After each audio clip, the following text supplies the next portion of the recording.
The air in gushy Qing's office hung thick with the scent of sandalwood and impatience. Sunlight, fractured by the geometric precision of the skyscraper's glass facade, cast sharp angles across the polished ebony desk. Qing tapped two perfectly manicured fingers against the surface, the rhythmic clicks echoing the staccato beat of his discontent. 6 minutes. 6 minutes he'd allotted for this ludicrous exercise, this parade of hopefuls vying for the dubious honor of becoming his temporary girlfriend. His grandmother, bless her meddling heart, wouldn't rest until he presented a suitable candidate, a woman who ticked all the boxes on her antiquated checklist for a good wife. He, however, had no intention of genuine entanglement. This was a transaction, a performance for his grandmother's benefit.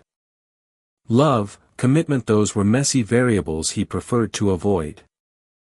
The current applicant, a woman whose name he hadn't bothered to remember, nervously smoothed the creases of her pastel pink dress. Her smile, strained and overly bright, felt as artificial as the orchids flanking his desk. He'd asked her a series of questions, each more absurd than the last, designed to weed out anyone with an ounce of self-respect. "What's your favorite even number?" he'd inquired, his voice flat, devoid of inflection. He watched her flounder, her eyes darting around the room as if searching for an escape route. Finally, she stammered, 2. Qing stifled a sigh. 2. So predictable. He'd been hoping for something with a little more flair. Perhaps 32, or 222. "Thank you for your time," he said, his tone a polite dismissal. The relief on her face was almost comical. She practically bolted from the room, the click of her heels a rapid tattoo against the marble floor. Qing glanced at the sleek, minimalist clock on his desk. 4 minutes down. He pressed a button on his intercom. "Next," he commanded, his voice a clipped monotone. The next candidate was even worse. She launched into a rehearsed monologue about her virtues, her words tumbling over each other in a torrent of desperation. Qing tuned her out, his gaze drifting to the cityscape spread out before him. He could be closing a multi-million-dollar deal right now, instead he was trapped in this charade. He felt a flicker of annoyance at his grandmother, quickly followed by a pang of guilt. She meant well, of course. She just wanted him to be happy. But happiness, in his experience, was a fleeting and unreliable commodity. The door opened, admitting his assistant, a young man named Jian whose efficiency Qing both admired and envied. "Mr. Qing, there seems to be some confusion." The next applicant, Jian hesitated, his brow furrowed. "She appears to have misplaced herself." Qing suppressed a groan. Misplaced herself? What did that even mean? He waved a dismissive hand. "Send her in. I don't have time for this." Jinxie stood in the hallway, her heart hammering against her ribs like a trapped bird. This wasn't the right room. This wasn't the online broadcasting company she'd applied to. This was opulent. Intimidating. The air vibrated with an undercurrent of power, a stark contrast to the dusty, cramped studio she'd expected. She considered turning back, fleeing before she made a complete fool of herself. But the image of her sister's pale face, etched with pain, flashed through her mind. Chu Yangdi needed that surgery. Jinxie needed this job. She took a deep breath, steeling herself, and pushed open the heavy oak door. The man behind the desk looked up, his dark eyes assessing her with a cool detachment that sent a shiver down her spine. He was striking. Sharp angles, tailored suit, an aura of controlled power that both attracted and repelled her. Jinxie clutched her worn handbag, her knuckles white. "I'm not good at dealing with new products," she blurted out, the words tumbling out in a rush. "But I'm good at finding you a girlfriend. I promise I'll find the best girlfriend for you in 5 minutes." Internally, Jinxie winced. What was she saying? This was insane. But something in this man's austere expression, a flicker of vulnerability beneath the icy facade, had spurred her on. Gushi Qing stared at her, his expression unreadable. 5 minutes. He'd allotted 6. This woman, with her slightly disheveled appearance and her rambling pronouncements, was clearly not who he'd expected. Yet, there was a strange glint in her eyes, a spark of something. Defiance? Determination? He couldn't quite place it. He glanced at the clock. 2 minutes left. He found himself intrigued. And how, he asked, his voice laced with a hint of amusement, do you propose to do that? He leaned back in his chair, his gaze fixed on her, a silent challenge in his dark eyes. The sandalwood scent in the room seemed to intensify, wrapping around them like an invisible thread. Jinxie felt a strange flutter in her stomach, a mixture of nervousness and excitement. This was definitely not how she'd envisioned her day. But something told her this unexpected detour was about to get very interesting. The Haeyoung Group building loomed, a monolith of glass and steel reflecting the overcast sky. Jinxie adjusted the strap of her worn bag, the weight of her anxieties pressing down on her as heavily as the worn leather. Each echoing click of her heels on the polished marble floor felt like a drumbeat against the rising tide of her nerves. This interview, this chance at becoming an online broadcaster, it was a lifeline, a flimsy rope bridge spanning the chasm of her financial despair. Her sister, Yangi, her sweet, vibrant Yangi, lay in a hospital bed, tethered to machines, waiting. Waiting for a surgery that Jinxie couldn't afford. The thought of Yangi's pale face, framed by the stark white hospital pillow, tightened a knot in Jinxie's throat. She swallowed hard, pushing the image down, burying it beneath the layers of forced composure. She had to do this. She had to get this job. The expansive reception area hummed with hushed conversations and the faint clatter of keyboards. Jinxie approached the pristine white desk, the Haeyoung Group logo gleaming under the recessed lighting. Behind the desk sat a young woman with meticulously styled hair and a smile that seemed both practiced and slightly strained. Hello, Jinxie began, her voice a little higher than she intended. I'm here for an interview for the online broadcaster position. Her palms were damp, she subtly wiped them on her skirt. This wasn't just about putting food on the table anymore, it was about buying Yangi more time. Time that was slipping away with each agonizing tick of the clock. Name, please, the receptionist asked, her eyes flitting down to her computer screen. Jinxie. The receptionist's fingers danced across the keyboard, the rhythmic tapping a counterpoint to Jinxie's racing pulse. Please take a seat, she finally said, gesturing towards a row of plush chairs. Someone will be with you shortly. As Jinxie sank into the plush cushion, she took in her surroundings. Other interviewees dotted the waiting area, a mix of nervous energy and studied indifference hanging in the air. A young man in a sharply tailored suit meticulously adjusted his tie, his gaze fixed on the polished floor.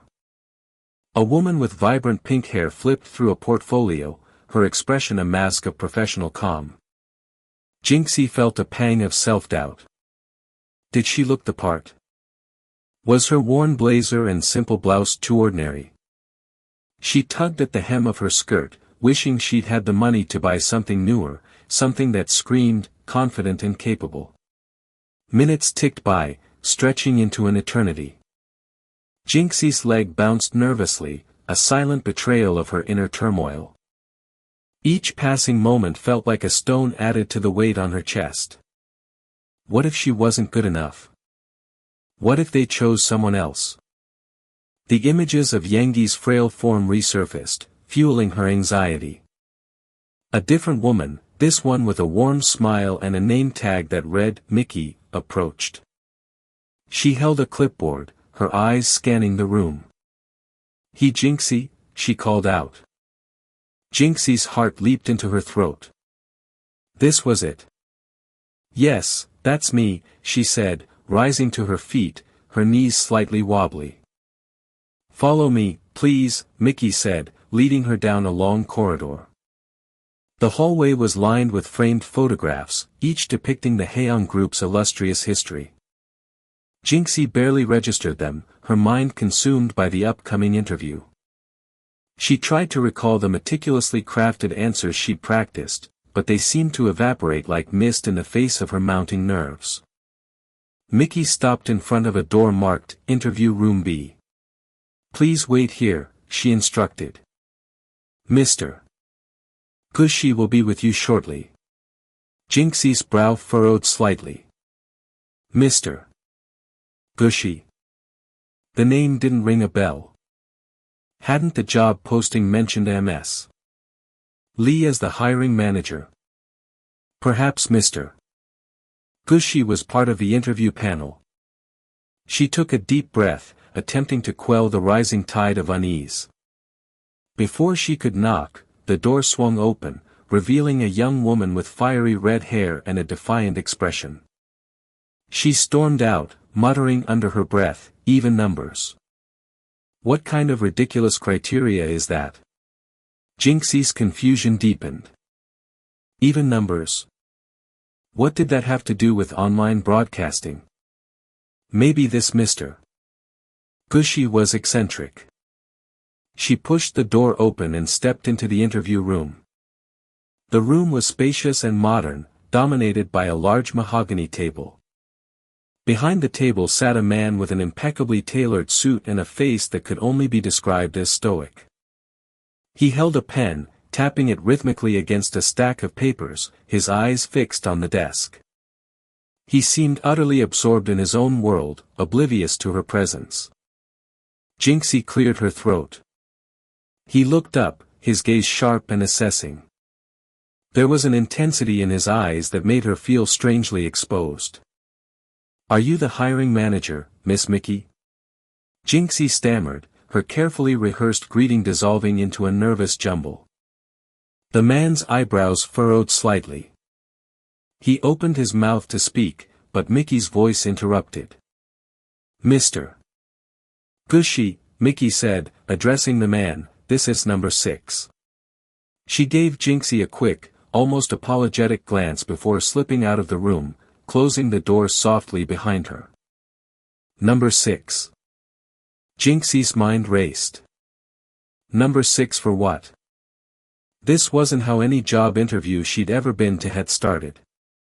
The man Mr. Gushi continued to stare at her, his expression unreadable. The silence in the room stretched, thick and heavy with unspoken questions. Jinxie's unease intensified. She had a sinking feeling that she'd stumbled into something far stranger, far more complicated, than a simple job interview. The fluorescent lights of the Haeyoung group's waiting area hummed a monotonous tune, a stark contrast to the chaotic rhythm thumping in Jinxie's chest. Each tick of the wall clock felt like a hammer blow against her dwindling hope. The air, thick with the scent of cheap coffee and ambition, felt suffocating. She smoothed down the wrinkles of her borrowed blazer, the fabric unfamiliar and stiff against her skin. Online broadcaster. The words tasted like ash in her mouth. She'd envisioned herself a witty commentator, a charismatic presence, not this. Another cattle call, another room full of hopeful faces vying for scraps of opportunity. Jinxie. A crisp voice sliced through the air.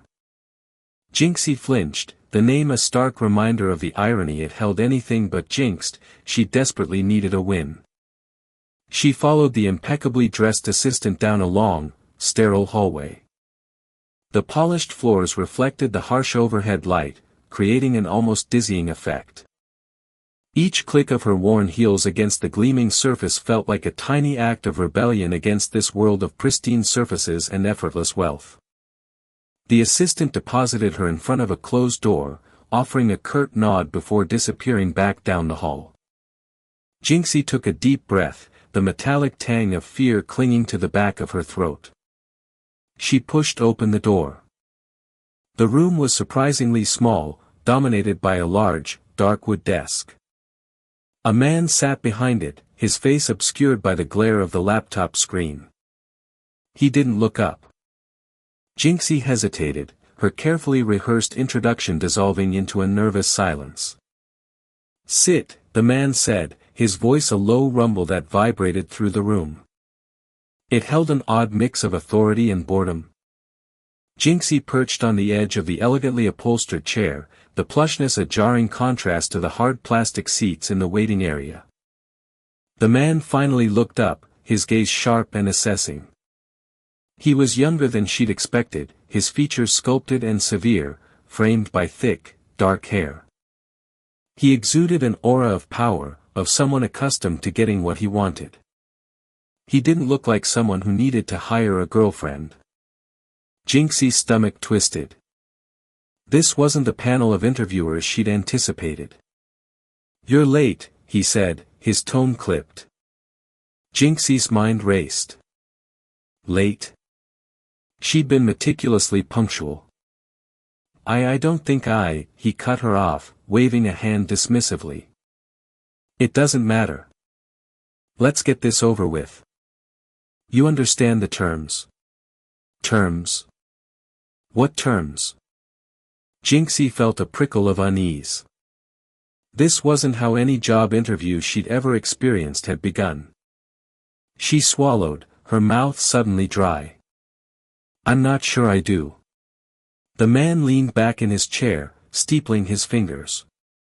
200,001 per month. You pretend to be my girlfriend.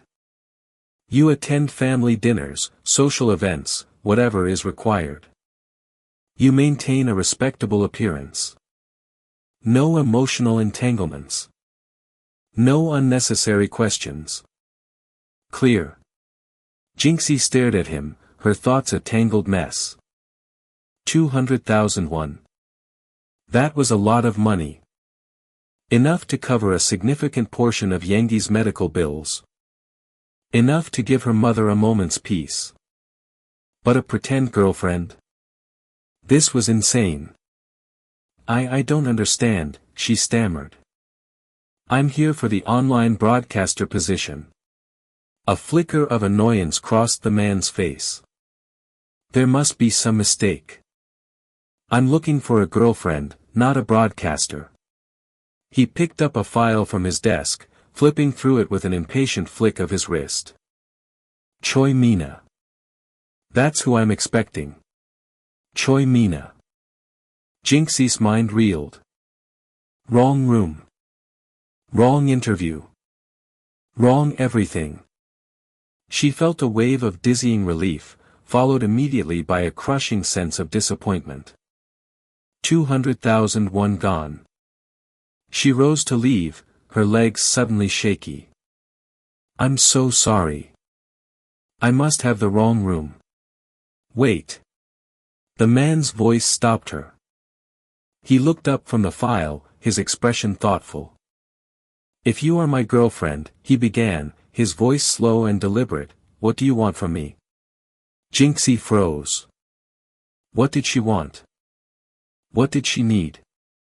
The image of her sister, pale and fragile in the hospital bed, flashed through her mind. Yangi's whispered plea, the desperation in her eyes. The mounting medical bills, the constant fear of not having enough. Jinxie closed her eyes, fighting back the tears that threatened to spill over. 50,000, she whispered, the words barely audible. 50,000, when she needs her surgery. The shame burned hot in her cheeks. The man's eyebrow arched. 50,000 when? Jinxie swallowed. As soon as possible. He considered her for a moment, his gaze intense and unnervingly perceptive.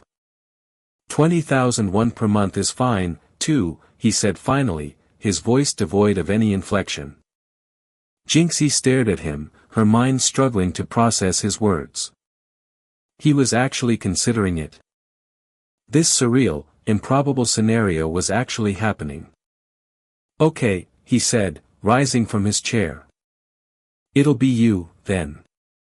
The air in Gushy Ching's office felt thick, suffocating. Jinxie tugged at the collar of her blouse, the starched fabric suddenly too tight. Sunlight streamed through the floor-to-ceiling windows, showcasing a breathtaking panorama of the city. A city she loved, yet one that felt increasingly out of reach, its glittering towers mocking her financial struggles. She'd pictured this office countless times in the lead-up to the interview, a stepping stone, a chance to escape the suffocating grip of debt. But the opulent space, with its minimalist design and the faint scent of sandalwood, now felt less like a sanctuary and more like a gilded cage. Across the expansive mahogany desk, Gushy Ching's gaze was fixed on her, sharp as obsidian. He held her resume between his long, elegant fingers, the movement almost too precise, too calculated. An unsettling shiver traced its way down Jinxie's spine. This wasn't how she'd imagined the interview for the online broadcaster position. Not at all. The initial chaos of the mixed-up applicants, the strange vibe from Ching, it all coalesced into a knot of anxiety in her stomach. "So," Ching finally said, his voice a low, resonant timbre that echoed in the large room. "You understand the terms of the agreement?" Jinxie swallowed, the lump in her throat refusing to budge. She'd been so desperate, so focused on the potential financial relief this contract offered, that she hadn't fully processed the implications. Now, the reality hit her with the force of a physical blow.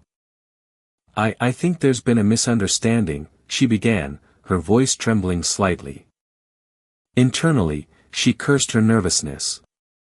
This was her chance. Chu Yangi's life depended on it. She couldn't afford to falter. "I'm not here to be your sugar baby." The words felt awkward on her tongue, but she forced them out.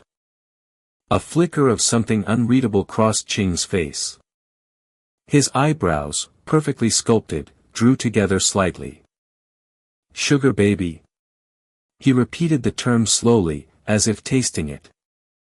"I assure you, Miss He," he glanced at her resume again, his voice tinged with a hint of amusement, "my intentions are entirely honorable. My grandmother simply wishes to see me settled."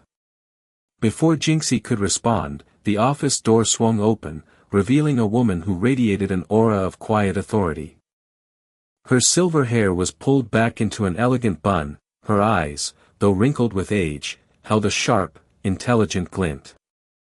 This had to be Ching's grandmother, the unseen force driving this bizarre situation.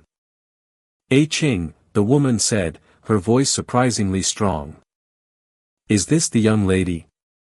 She didn't wait for an answer, her gaze shifting to Jinxie, assessing her from head to toe. Jinxie felt a blush creep up her cheeks under the intense scrutiny. "Grandmother," Ching said, a hint of weariness in his voice. "This is Miss He. She's applying for a position." "Nonsense," the grandmother retorted, waving a dismissive hand. "I told you, Ching, find a nice girl, settle down. No more of these frivolous pursuits." Jinxie's mind raced. This was beyond anything she'd anticipated. The weight of Chu Yangi's medical bills pressed heavily on her, a constant reminder of her desperation. But this wasn't the solution. "I'm here to interview for the online broadcaster role of Hyen Group," Jinxie clarified, her voice firmer this time. "I saw the advertisement online. I have experience in live streaming and content creation." Ching's jaw tightened. "Miss He," he said, his voice laced with a controlled impatience, "I believe my assistant made the purpose of this meeting abundantly clear. I am not looking for an online broadcaster." But, Jinxie started to argue, then stopped, her thoughts tangled. She looked from Ching to his grandmother, then back again. The air crackled with unspoken tension. The scent of sandalwood seemed to intensify, pressing in on her, suffocating her. Ching," the grandmother intervened, her voice softer now, almost pleading. "Just give it a chance. For me. A complex array of emotions flitted across Qing's face. Irritation, resignation, and something else, a flicker of vulnerability that caught Jinxie off guard. He ran a hand through his hair, a gesture that betrayed his inner turmoil. "Grandmother," he finally said, his voice low and strained, "you know I dislike these charades. I don't need a pretend girlfriend." He turned his gaze back to Jinxie, his expression hardening again. "Miss He, perhaps you should leave." Jinxie felt a wave of dizziness. All this for nothing. Chu Yangyi's face flashed before her eyes, her pale skin, her weak smile. The lump in Jinxie's throat returned, heavier this time.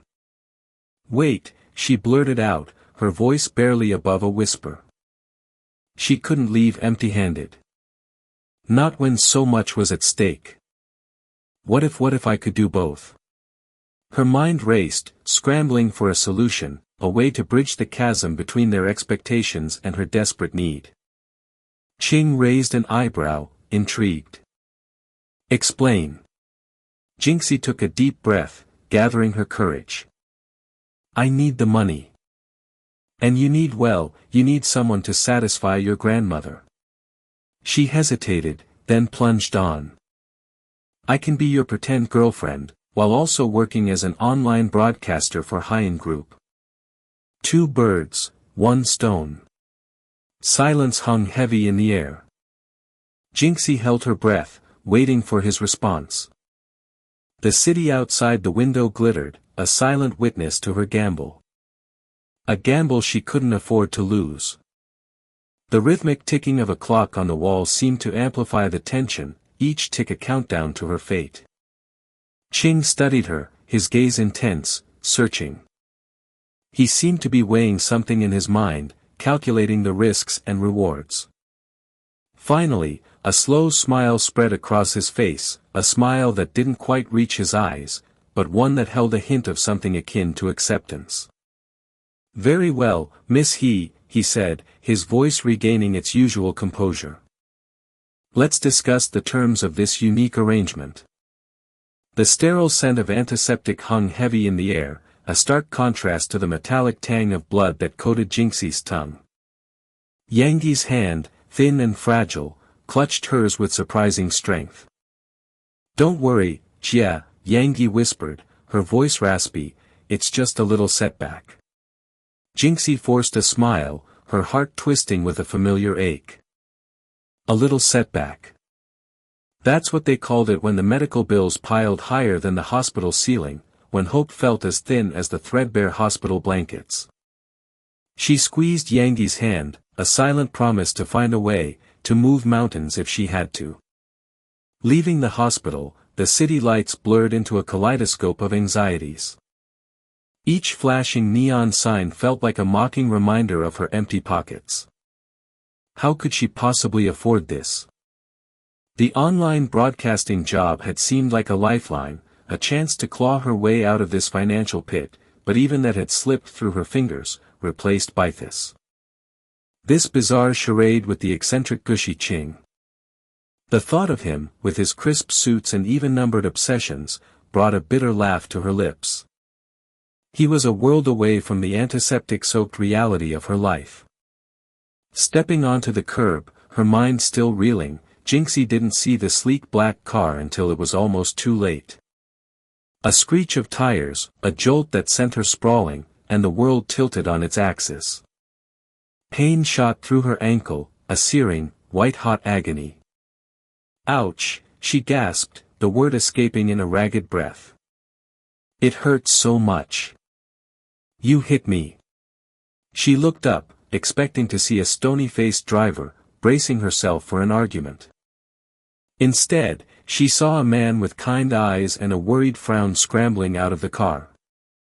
"Are you all right?" he asked, his voice laced with genuine concern. "I didn't see you. I'm so sorry." He knelt beside her, his hand hovering hesitantly over her injured ankle. "Let me help you up." Jinxie stared at him, momentarily stunned. This wasn't how these things were supposed to go. There should be shouting, accusations, maybe even threats of lawsuits. But this manha looked genuinely remorseful. I think I twisted it," she mumbled, the pain starting to dull into a throbbing ache. He carefully helped her to her feet, his touch gentle and reassuring.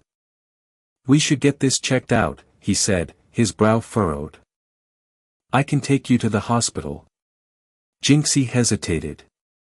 Another hospital visit, another bill. The thought made her stomach clench. "No, it's fine," she insisted, trying to put weight on her ankle. A sharp stab of pain made her wince. "Really, I'm okay." The man, who introduced himself as Fu Boya, looked unconvinced. "You're sure?" he asked, his eyes searching hers. "I wouldn't feel right just leaving you here." Jinxie considered her options. He seemed genuinely concerned, a stark contrast to the cold indifference she'd come to expect from the world.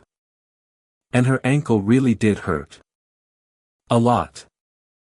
Maybe just a quick checkup," she conceded, the words escaping in a sigh. As Fu Boya helped her into his car, the absurdity of the situation struck her. Just moments ago, she'd been consumed by worry about Yangi, about the looming medical bills, about the strange predicament she'd found herself in with Gushi Qing. Now, here she was, being rescued by a kind stranger after a car accident. Life, it seemed, had a twisted sense of humor. The ride to the hospital was filled with a strange, quiet tension. Fu Boya kept glancing at her, his concern evident in his every gesture. Jinxie found herself studying him in return, trying to decipher the sincerity in his eyes. Was this genuine kindness, or just a well-rehearsed act? She'd learned to be wary of appearances, to trust no one. Yet, there was something about Fu Boya's quiet demeanor that disarmed her. He spoke softly, asking about her day, her life, without pushing for details. He listened intently as she reluctantly shared snippets of her struggles, her voice barely above a whisper. By the time they reached the hospital, a strange sense of calm had settled over her. It was a fragile piece, easily shattered, but for that brief moment, she felt a flicker of hope. Maybe, just maybe, things would be all right. Later, sitting in Gushi Qing's impossibly modern apartment, the sleek lines and minimalist decor felt jarringly out of sync with the chaos swirling inside her. The accident, Fu Boya's unexpected kindness, Yangi's worsening condition, it all weighed heavily on her mind. Gushi Qing, oblivious to her inner turmoil, paced the room, his phone pressed to his ear. "Grandmother," he said, his voice tight with exasperation, "I told you, I'm handling it. I have someone." He glanced at Jinxie, his expression unreadable. "Yes, she's here." "No, I haven't introduced her yet. We're still getting acquainted." He disconnected the call, his jaw clenched. "My grandmother insists on meeting you," he said, turning to Jinxie. "She's concerned about my well-being." He paused, a flicker of something vulnerable crossing his face. "Concerned that I'm spending too much time focusing on even numbers." Jinxie stared at him, a mixture of amusement and pity churning in her stomach. This man, with his vast wealth and eccentric habits, seemed utterly lost in his own world. "I don't think I can do this," she said, the words escaping before she could stop them. "This whole arrangement." Gushi Qing frowned, his eyes narrowing. "What do you mean?" he asked, his voice sharp. "We had an agreement." Jinxie took a deep breath, steeling herself. "Things have changed," she said, her voice trembling slightly. "My sister, she needs me." She hesitated, unsure how much to reveal. "She's very ill. I need to focus on her, not on pretending to be your girlfriend." Gushi Qing's expression remained impassive, but a flicker of something akin to understanding crossed his eyes. He didn't say anything, just stood there, his gaze fixed on her. The silence stretched, thick with unspoken words. Later that night, Jinxie sat by Yangi's bedside, the dim hospital lights casting long shadows on the walls. "Jia," Yangi whispered, her voice weak, "Mom, she needs the surgery. Soon." Jinxie nodded, her throat tight with unshed tears. She knew. She knew all too well. "I'll find a way," she whispered, her voice choked with emotion. Yangi reached out, her hand trembling as she grasped Jinxie's. "There's another way," she said, her voice barely audible. Jinxie looked at her, her heart pounding in her chest. "What is it?" she asked, her voice barely a breath. Yangi hesitated, her eyes flickering with uncertainty. Then, taking a deep breath, she began to speak, her words weaving a desperate, audacious plan. A plan that, if successful, could save their mother's life and change their destinies forever. A plan that involved Gushi Qing, his eccentric grandmother, and a dangerous game of deception. As Jinxie listened, a chilling realization dawned on her. She was in too deep. There was no turning back. The stale air of the small apartment hung heavy, thick with the scent of antiseptic and the faint, metallic tang of blood. Sunlight, weak and watery, filtered through the grimy windowpane, casting long shadows across the worn linoleum floor. Jinxie sat perched on the edge of a rickety chair, the plastic digging into her thighs, a discomfort she barely registered. Her gaze was fixed on her sister, Yangi, propped up against a pile of pillows on the narrow bed. Yangi's face, usually vibrant and full of life, was pale and drawn, her smile brittle. Jinxie's stomach churned. This room, this scene, it was a constant, gnawing reminder of their precarious existence, balanced on the knife edge of disaster. "So, you're telling me," Jinxie began, her voice barely a whisper, each word dragged out as if pulling it through treacle, "that the solution to all this," she gestured vaguely around the cramped apartment, at the peeling paint, the threadbare blankets, "is to become some rich man's toy." The word felt dirty in her mouth, a bitter taste coating her tongue. Internally, a storm raged. Pride warred with desperation. The thought of selling herself, even in such a sanitized, contractual way, felt like a betrayal of everything she held dear. Yangi's smile faltered, a flicker of something dark, perhaps shame, crossing her features. "Not a toy, Jinxie," she corrected, her voice thin and reedy. "A companion. A temporary arrangement. Think of it as a performance."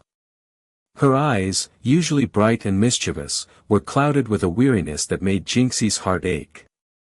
Jinxie knew, deep down, that Yangi hated this idea even more than she did.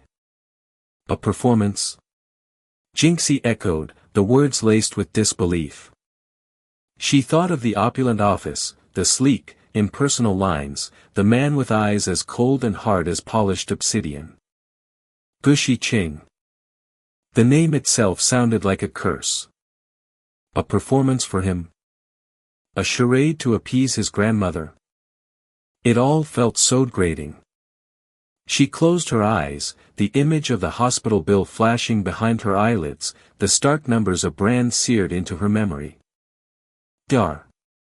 Lin's grave pronouncements echoed in her ears. Time was running out. Money was life, and they were running desperately short of both. Yangi reached out a hand, her fingers brushing lightly against Jinxie's arm. The touch, weak yet insistent, sent a jolt through Jinxie's system.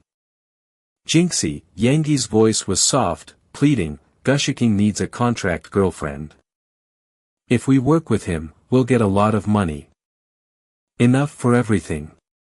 Her gaze dropped to the thin blanket covering her legs, her fingers tracing the faded pattern. "Enough for the surgery.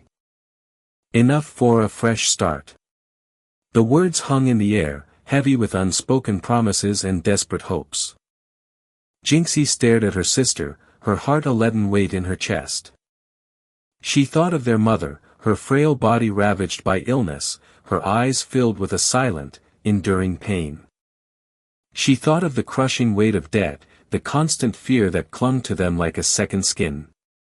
She thought of Yangi, her vibrant spirit slowly being extinguished by the relentless march of disease.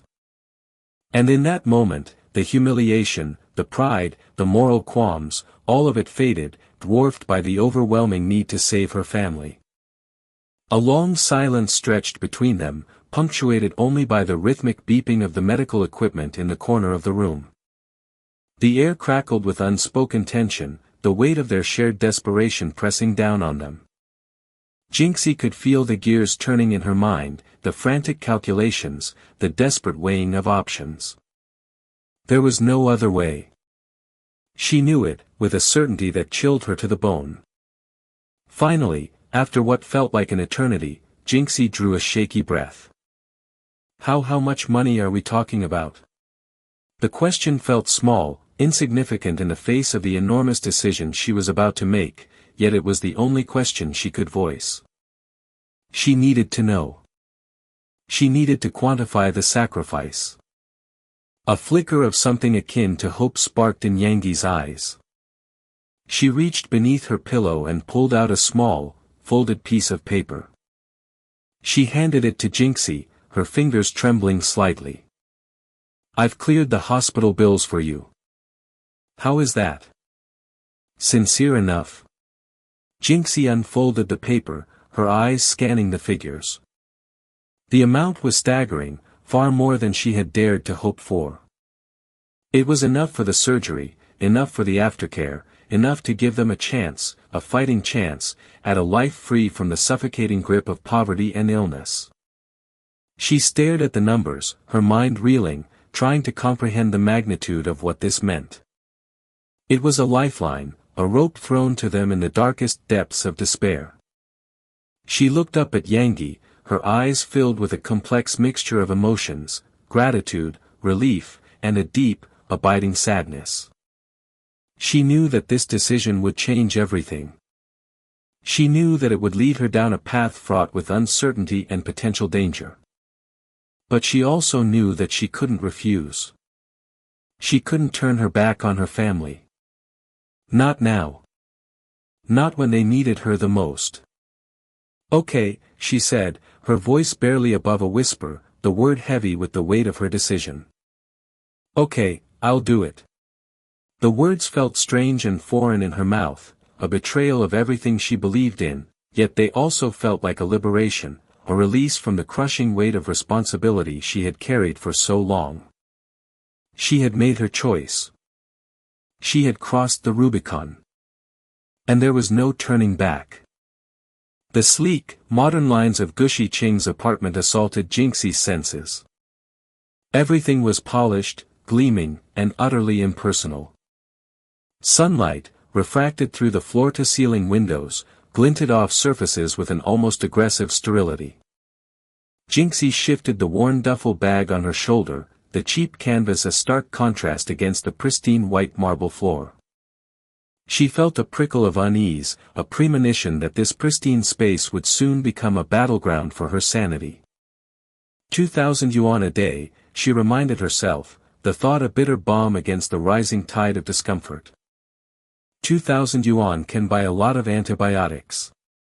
Qing gestured towards a closed door, his face impassive. "Your room.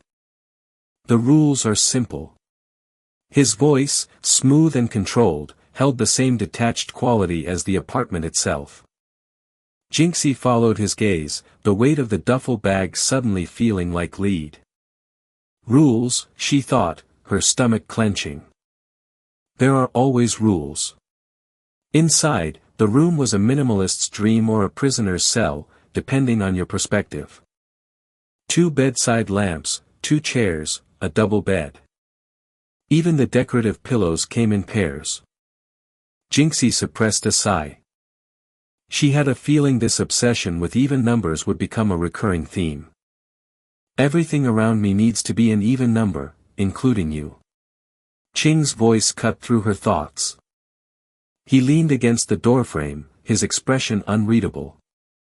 Jinxie's mind raced. "Even me." What does that even mean?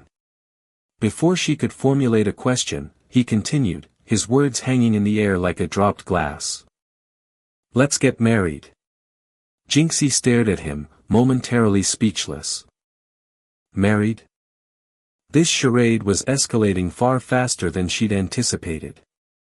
Her heart hammered against her ribs, a frantic drumbeat against the silence. Married.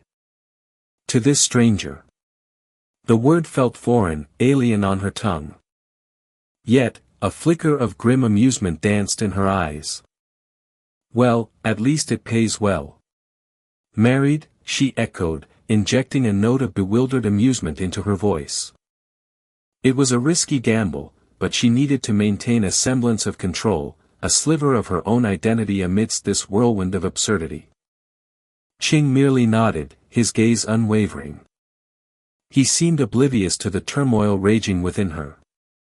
A formality, of course. For grandmother. He paused, a flicker of something that might have been vulnerability crossing his face. She insists. Jinxie's mind spun, trying to process the sheer audacity of the proposal. A formality? She almost laughed. This whole situation was a farce, a twisted comedy of errors. But beneath the absurdity, a cold, hard reality remained. Chu Yangdi needed that surgery. And this marriage charade, as ludicrous as it seemed, was her only ticket.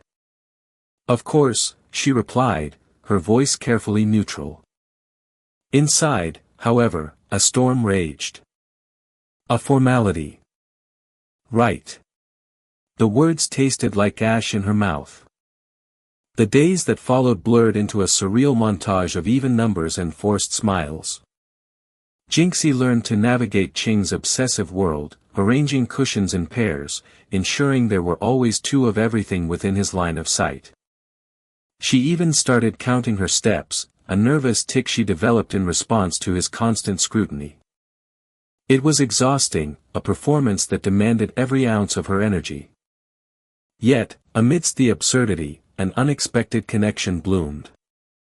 Qing's grandmother, a formidable woman with eyes that seemed to see straight through Jinxie's carefully constructed facade, took an immediate liking to her. Jinxie, in turn, found herself drawn to the older woman's warmth and genuine concern. He's a good boy, Jinxie, she said one afternoon, her hand clasped over Jinxie's. Just a little lost. Her gaze held a mixture of love and exasperation, a sentiment Jinxie understood all too well. Jinxie squeezed her hand, a genuine smile finally breaking through the carefully crafted mask she wore for Qing.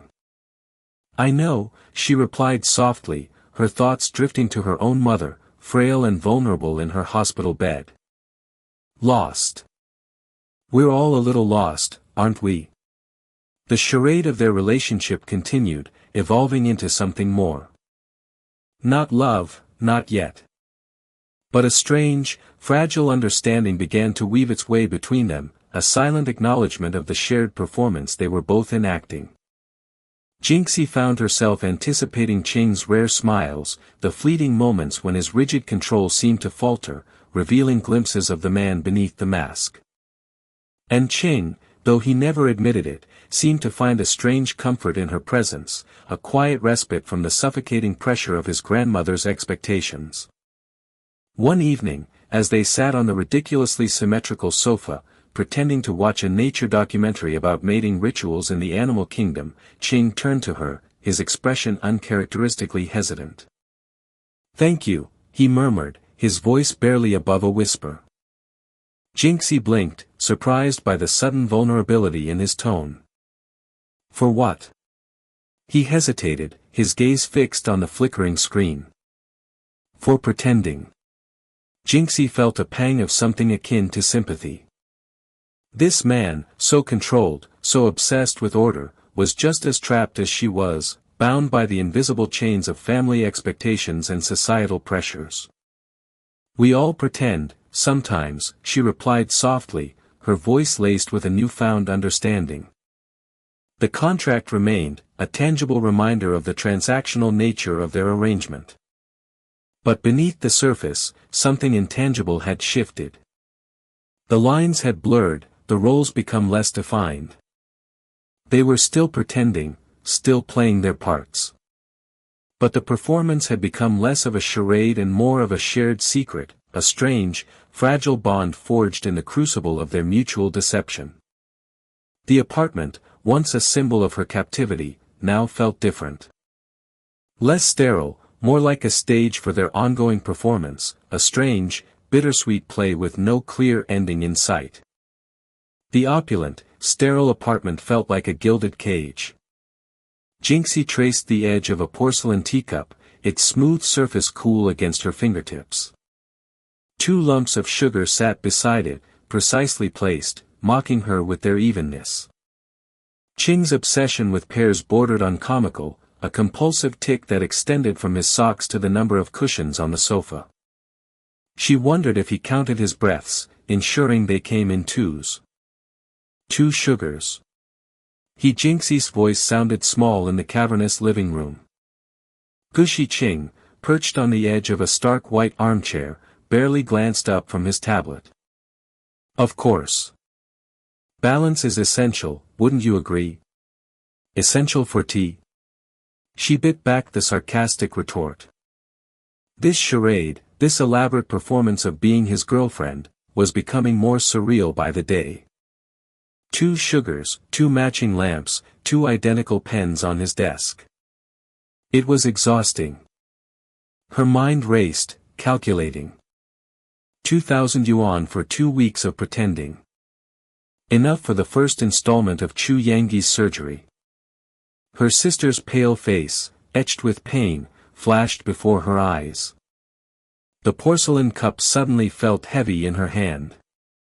Balance in all things, Qing reiterated, his voice flat, devoid of any hint of humor. Jinxie forced a smile. Right. Balance. Internally, she winced. The lie tasted bitter, like the unsweetened tea she craved. She yearned for the chaotic comfort of her own small apartment, the mismatched mugs, the overflowing laundry basket, a life that felt real, however imperfect. A buzz from her phone broke the strained silence. It was Fu Boya. A pang of guilt, sharp and unexpected, pricked her conscience. Here she was, playing the doting girlfriend for a man she barely knew, while a genuinely kind man, a man who had shown her compassion after their minor car accident, waited for her call. Excuse me, Jinxie murmured, retreating towards the balcony, the glass door a flimsy barrier against Qing's oppressive orderliness. Everything all right? His voice followed her, tinged with suspicion. Just me, mother, Jinxie lied, her voice tight. I need to check on her. The lie flowed easily now, a practiced maneuver in the labyrinth of her double life. On the balcony, the city sprawled beneath her, a chaotic tapestry of light and sound. The wind, a welcome change from the sterile air of the apartment, ruffled her hair. Hello, she answered, her voice softening as she heard Fu Boya's warm greeting. Just wanted to check on you. How's your arm? His voice was laced with genuine concern, a stark contrast to Qing's clinical detachment. Much better, thanks to you. A wave of warmth spread through her, melting the icy tension that had become her constant companion. I'm busy at the moment. But I wanted to thank you again for everything. Don't mention it. Maybe we could have dinner sometime, when you're free? His voice was hesitant, almost shy. I'd like that, she replied, a genuine smile finally gracing her lips. The prospect of an evening away from the suffocating pretense of Qing's world was a beacon of light. Excellent. I'll call you. As she hung up, a sense of unease settled over her. The 2 worlds, her real life, filled with financial struggles and family worries, and the fabricated one with Qing were colliding, threatening to shatter the fragile equilibrium she had managed to maintain. Returning to the living room, she found Qing scrutinizing a pair of identical vases, a frown creasing his brow. Everything all right with your mother? he asked, his voice devoid of warmth. Yes, fine, Jinxie replied, her gaze drifting towards the window, towards the bustling city outside. Just a minor issue. Good. Grandmother will be arriving shortly. He adjusted the vases, a millimeter to the left, then back again. Jinxie's stomach churned. The thought of meeting his grandmother, of perpetuating this lie in front of another person, filled her with dread. The doorbell rang, 2 short bursts, followed by a longer one. Qing's eyes flicked towards the door, a strange mixture of apprehension and anticipation in his gaze. He smoothed his already impeccable suit, a nervous tic that betrayed his carefully constructed facade of indifference. Jinxie watched him, a strange sense of detachment washing over her. This man, with his even numbers and his emotional detachment, was an enigma. She wondered what lay beneath the surface, beneath the layers of control and precision. The door opened, and a woman with a formidable presence swept into the room. Her eyes, sharp and intelligent, scanned Jinxie from head to toe, taking in every detail. Grandmother, Qing greeted her, his voice unusually soft. So, this is the girl, she said, her voice a low rumble that held both warmth and authority. She extended a hand towards Jinxie, her grip surprisingly firm. I'm pleased to finally meet you. Jinxie, caught off guard by the intensity of the woman's gaze, felt a blush creep up her neck. It's a pleasure to meet you too, she stammered, the lie catching in her throat. As Qing's grandmother launched into a detailed inquiry about Jinxie's family, her background, her aspirations, Jinxie found herself caught in a web of half-truths and carefully worded evasions. The apartment, with its suffocating order and oppressive silence, suddenly felt like a pressure cooker, the tension building with every passing second. The charade was becoming more and more elaborate, a house of cards built on a foundation of lies. And Jinxie, caught in the middle, could feel the walls closing in.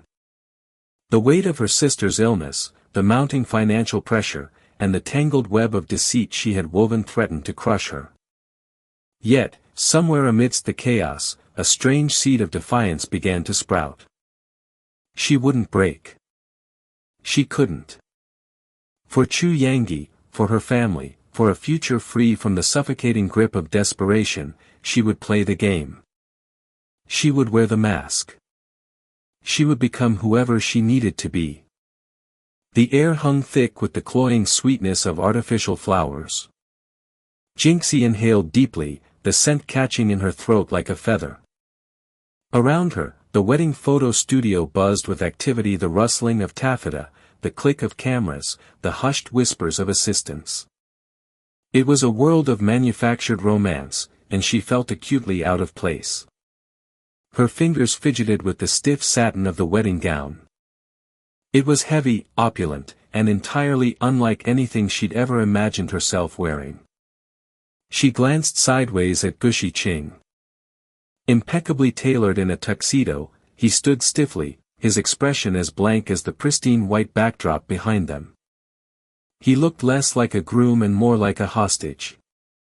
A small, bitter laugh threatened to escape her. Weren't they both hostages in this charade? Closer. Closer. Yes. Closer. Closer. Please hold the bride's waist. It looks more intimate. The photographer's voice, overly enthusiastic, grated on Jinxie's nerves. Each closer felt like a physical blow, pushing her further into this elaborate lie. Gushi Qing's hand, cool and impersonal, settled on her waist. The contact, though minimal, sent a shiver down her spine. It wasn't the electricity of attraction, but the chilling realization of how far she'd drifted from her own reality. Just yesterday, she was haggling over street food prices. Today, she was playing dress-up in a designer gown, pretending to be the future wife of a man who barely knew her name. Her stomach churned with a mixture of anxiety and resentment. This wasn't the financial solution she had envisioned. It was a gilded cage, and the bars were closing in. Gushi Qing's internal monologue was a whirlwind of conflicting emotions. He detested this charade, the suffocating pressure of his grandmother's expectations. His hand rested on Jinxie's waist, a physical manifestation of the lie they were both perpetuating. He could feel the subtle tremor in her body, a silent echo of his own discomfort. The scent of hairspray and fake flowers hung heavy in the air, a suffocating reminder of the artificiality of the situation. He wanted to rip off the tuxedo, walk out of the studio, and never look back. Yet, the thought of his grandmother's disappointed face, the subtle reproach in her eyes, kept him rooted to the spot. He had always been a pawn in her elaborate game of familial duty, and this was just another move on the board. He closed his eyes briefly, wishing for the strength to break free from this suffocating web. He opened them to find Jinxie staring straight ahead, her expression unreadable. He wondered what she was thinking, what drove her to participate in this farce. Was it money, like him? Or something more? The photographer continued his relentless pursuit of the perfect shot, oblivious to the simmering tension between his subjects. Smile, bride. Think of something happy. Jinxie's lips curved into a strained smile. Happy? The word felt foreign, a concept she'd almost forgotten. Happy was a warm meal with her sister, a roof over their heads, the security of knowing they wouldn't be evicted tomorrow. Happy was not this. This was survival. A bitter pill she had to swallow to ensure her sister's chance at life. Each click of the camera felt like a nail in the coffin of her own dreams, dreams that were slowly fading into the background of this elaborate performance. She closed her eyes for a fraction of a second, picturing Chu Yangyi's pale face, the faint hope flickering in her eyes. That image, the raw, visceral need to save her sister, was the fuel that kept her going, the anchor in this swirling sea of deception. Gushi Qing watched the forced smile stretch across Jinxie's face, a mask concealing a multitude of emotions. He recognized the hollowness in her eyes, a mirror reflecting his own internal emptiness. For a fleeting moment, a strange sense of kinship flickered between them, a shared understanding of the sacrifices made in the name of family. He felt a pang of guilt, a realization that he was complicit in her predicament. He had hired her, after all, drawn her into this web of deceit. He tightened his grip on her waist, not out of possessiveness, but as a silent apology, a wordless acknowledgement of their shared predicament. The gesture, though small, seemed to startle her. He saw a flicker of surprise in her eyes, a momentary crack in the carefully constructed facade. He wondered if, beneath the layers of pretense, there was a real person waiting to be discovered. The photographer, oblivious to the silent drama unfolding before his lens, continued to orchestrate the scene. Now, a kiss. A gentle kiss. Think of your love. The word love hung in the air, heavy with irony. Jinxie's breath hitched. A kiss? This charade was going too far. She could feel the blood draining from her face, the room tilting slightly. Panic clawed at her throat. She opened her mouth to protest, but no sound came out. She looked at Gushi Qing, pleading silently for a reprieve. Gushi Qing saw the panic in her eyes, the raw terror that mirrored his own. He knew he couldn't subject her to this. He couldn't force her to cross that line.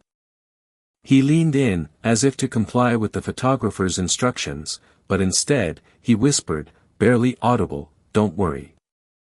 I won't." The words, though soft, held a strange power, a promise of protection in this manufactured world of illusions. He brushed a stray strand of hair from her face, the gesture more comforting than intimate. Then, he turned his head slightly, his lips brushing against her temple, a chaste, almost brotherly kiss. The cameras flashed, capturing a moment of manufactured intimacy that concealed a deeper, more complex truth. The air, still thick with the scent of fake flowers, now carried a different weight, a shared secret hanging between them. The lie remained, but something had shifted. A fragile truce had been forged in the heart of the deception, a silent acknowledgement of the shared burden they carried. The opulent silence of Gushi Qing's house pressed down on Jinxi. Sunlight, fractured by the intricate latticework of the windows, painted geometric patterns on the polished marble floor. It was a stark contrast to the cramped apartment she shared with her mother and the mounting hospital bills that had been a constant, throbbing ache in her chest. Now, the ache had dulled, replaced by a strange, unfamiliar calm. The money enough to cover Chu Yangi's surgery and more sat heavy in her bank account. A weight lifted, yes, but also a new, unsettling lightness, like she was floating, untethered. She picked up a porcelain figurine, a delicate dancer frozen mid-pirouette.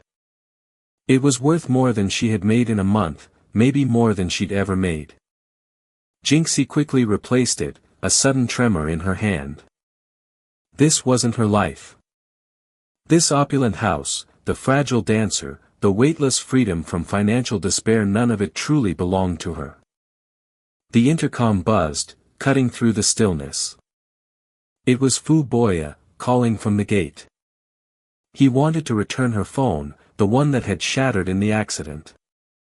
A wave of warmth, unexpected and strangely comforting, spread through Jinxi. In the chaotic whirlwind of the past few days, Fu Boya's kindness had been a surprising constant. His genuine concern, so unlike Gushi Qing's detached politeness, was a soothing balm on her raw nerves. "I can come up," his voice echoed from the speaker, tinged with a gentle hesitancy.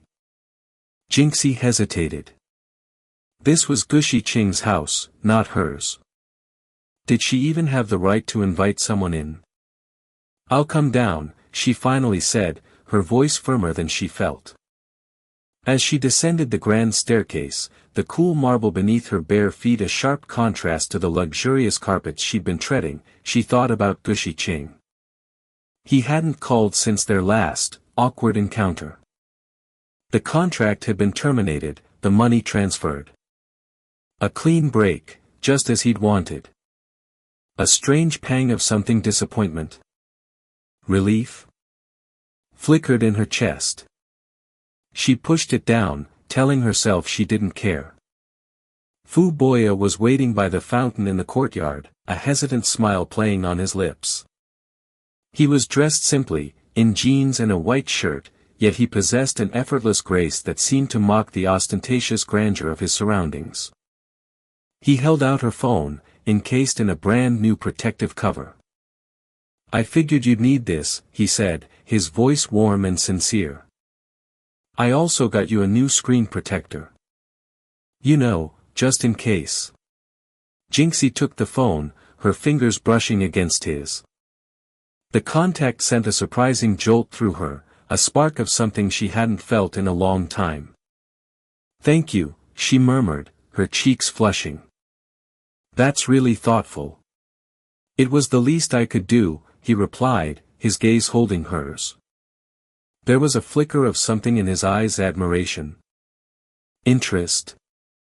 That made her heart beat a little faster. "How's your sister doing?" "She's much better," Jinxi replied, the relief palpable in her voice. "The surgery went well. The doctors say she'll make a full recovery." She paused, then added, a shy smile curving her lips, "It's all thanks to you." "If you hadn't," he cut her off with a gentle wave of his hand. "Don't mention it," he said. "I'm just glad I could help. I know what it's like to feel helpless when someone you love is sick." His eyes clouded with a fleeting sadness, then cleared.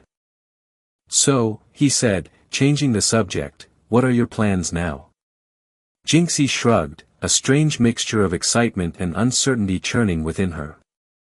"I'm not sure," she admitted.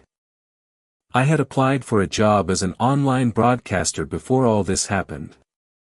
I think I might try that again." "That's great!" Fu Boya exclaimed, genuine enthusiasm radiating from him. You know, I've been thinking of starting a small online business myself. Maybe we could collaborate on something. The idea sparked a flicker of excitement in Jinxie's chest. It was unexpected, a possibility she hadn't even considered. A chance to build something of her own, to finally gain some real financial stability, and maybe just maybe something more. I'd like that, she said, her voice soft but firm. They spent the next hour discussing ideas, their conversation flowing easily, punctuated by laughter and shared dreams. The opulent surroundings faded into the background, replaced by the vibrant energy of their connection. As the sun began to dip below the horizon, painting the sky in hues of orange and purple, Fu Boya walked her to the gate. I should probably go, he said, his voice tinged with reluctance. Yes, Jinxie agreed, a strange ache in her chest. She wasn't ready for this to end. But I'd like to see you again, Fu Boya said, his gaze intense. Maybe tomorrow? A smile bloomed on Jinxie's face, chasing away the shadows. Tomorrow, she echoed, the word a promise. As she watched him walk away, the setting sun casting long shadows behind him, Jinxie felt a sense of hope she hadn't felt in a long time. The weight of the past, the future, once a bleak and uncertain landscape, now shimmered with possibilities. She took a deep breath, the crisp evening air filling her lungs. This wasn't Gushi Qing's world anymore. This was hers. The next morning, Jinxie woke with a sense of purpose. She dressed carefully, choosing a simple but elegant outfit. She spent extra time on her hair and makeup, a ritual she hadn't bothered with in months. As she looked at herself in the mirror, she saw a different person staring back, not the desperate, worried woman who had stumbled into Gushi Qing's life, but a woman with a renewed sense of self, a woman ready to take on the world. She was ready to build her own life, brick by brick, a life where she was in control, a life where she could finally be free. And maybe, just maybe, a life where she could find love. As she left the apartment, the morning sun warm on her face, she knew, with a certainty that settled deep in her bones, that everything was going to be all right. The crisp autumn air nipped at Jinxie's cheeks as she stood outside the hospital, the glass doors reflecting a sky the color of bruised plums. Relief, so profound it felt almost physical, settled in her chest, a stark contrast to the knot of anxiety that had resided there for weeks. Yangi was recovering.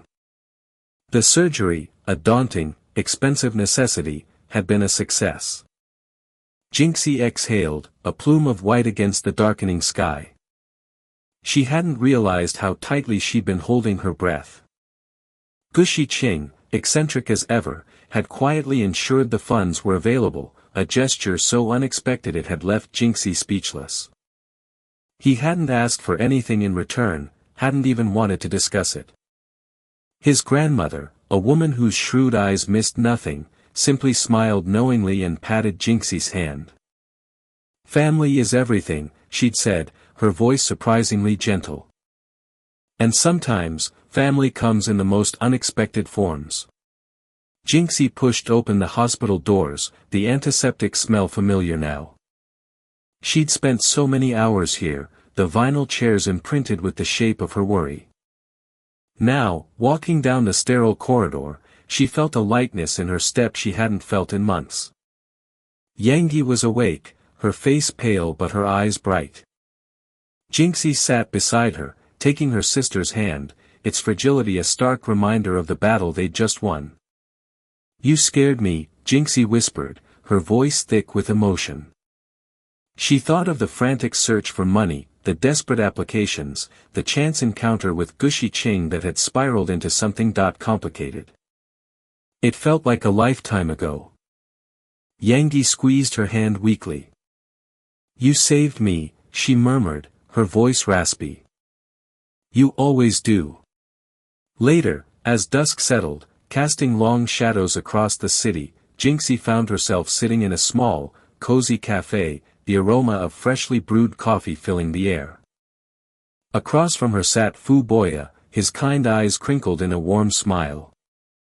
The accident, the catalyst for this strange, unexpected chapter of her life, now seemed like a distant memory. They had become unlikely friends, bound by a shared experience and a quiet understanding. So, the online broadcasting career still on the cards? Fu Boya asked, his voice gentle. Jinxie hesitated, swirling the remaining coffee in her mug. The desperation that had driven her to that initial interview felt alien now. She had other options, a newfound stability she hadn't dared to dream of before. I'm not sure anymore, she admitted, her voice thoughtful. I've realized there are other things I want to do. He'd been a constant source of support through the tumultuous weeks, a calming presence amidst the chaos. What sort of things? Jinxie looked up, a flicker of determination in her eyes. I'm thinking of going back to school. Maybe something in healthcare. Being here with Yangyet made me realize how much I want to help people. He smiled, a genuine, heartfelt expression that warmed Jinxie from the inside out. That sounds perfect, he said softly. A comfortable silence settled between them, filled with the quiet hum of the cafe and the unspoken understanding that had blossomed between them. Jinxie's phone buzzed, a message from Gushi Qing. He was concise as always, grandmother insists on dinner. Even numbers only. You and your sister. Jinxie smiled, a genuine smile that reached her eyes. The eccentricity, once bewildering, now felt almost endearing. She typed back a quick reply, we'll be there. And Yangyi eats for two now, so make it an even number of dishes. She slipped her phone back into her pocket, a sense of contentment settling over her. Life, she realized, was a strange and unpredictable tapestry, woven with unexpected threads of chaos and kindness, despair and hope. And sometimes, the most unexpected encounters led to the most profound connections. The chaos with Gushi Qing, the accident with Fu Boya, the desperation for Yangyi's surgery, they had all converged to bring her to this point, a place of unexpected peace and newfound direction. The future stretched before her, uncertain yet full of possibility. And for the first time in a long time, Jinxie wasn't afraid. She was ready. She looked up at Fu Boya, his presence a reassuring anchor in the swirling currents of her life. Ready for whatever comes next, she said, her voice firm, her gaze steady, a quiet strength radiating from within. He smiled, a knowing glint in his eyes, and took her hand. The warmth of his touch, a simple gesture of connection, echoed the warmth blossoming within her, a quiet promise of hope and the silent understanding that they would face whatever came, together.